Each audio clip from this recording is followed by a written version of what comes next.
This is the North American Rescue M-FAC. It's a mini first aid kit that they built specifically for law enforcement, but when we saw it, we thought it was a pretty good idea.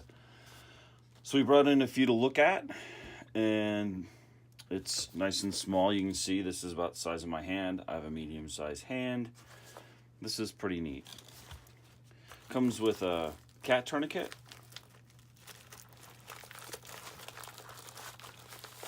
Comes with a chest seal. This is a hyphen chest seal. There's actually two of them in here. It has an S-roll gauze bandage, a pair of gloves at the top, and then on this side you have a 4-inch NAR trauma dressing.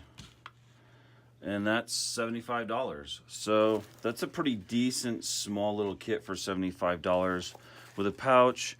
It comes with MOLLE straps on the back, and then you've got additional straps here on the side, and I'm going to show you what those are for in a minute.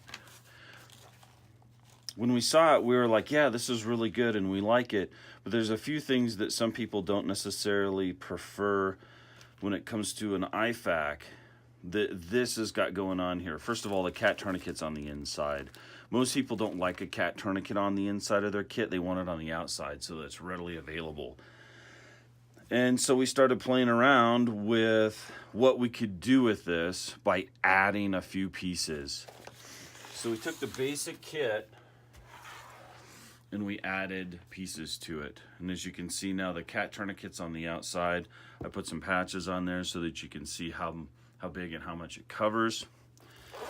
And then we added some pieces on the inside too. The first thing we added was a pair of shears. These are the 5.5-inch Piranha shears. We added a SWAT tee. I prefer to have two tourniquets. I prefer to have a SWAT tee as a secondary. Unfortunately, there's just too many times that a tourniquet is not getting it done and you have to do a secondary tourniquet. It happened a lot in Iraq and Afghanistan. It's unfortunately still happening a lot in Afghanistan. But having a second tourniquet for that limb, or having a second tourniquet for a secondary limb if you have multiple injuries, which that happens at gun ranges too. Somebody gets shot and it goes through one leg and then goes through the other leg because they took it sideways. It happens. And if you only have one tourniquet, now you're looking at trying to do a makeshift tourniquet or a Boy Scout tourniquet to stop the bleeding on the second one. Having something that's small and inexpensive that you know is going to work, which the SWAT tees are a test and proven product, makes a lot of sense. There's no hemostatic in this, so we added a Z-Pack, which is a quick clot combat gauze. These are fairly expensive for the kit. They are $46.95 a piece, but we absolutely prefer to have a hemostatic in there. This, compared to just S-gauze when it comes to packing a wound, is serious business in comparison. So it's worth the actual money, and we decided that it was probably the best addition to put in here.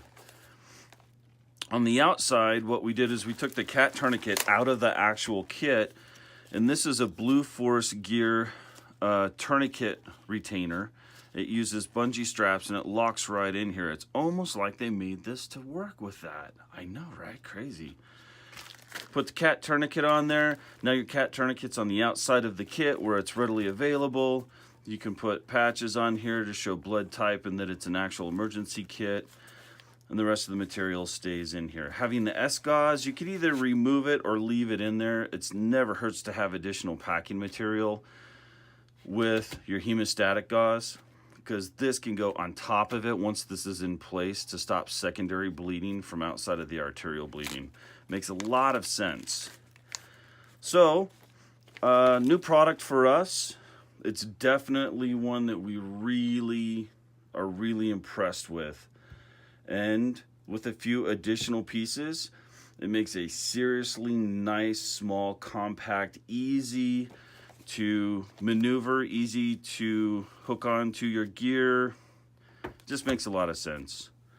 And that's it. That's the new product for us. It's the M-FAC mini first aid kit from North American Rescue.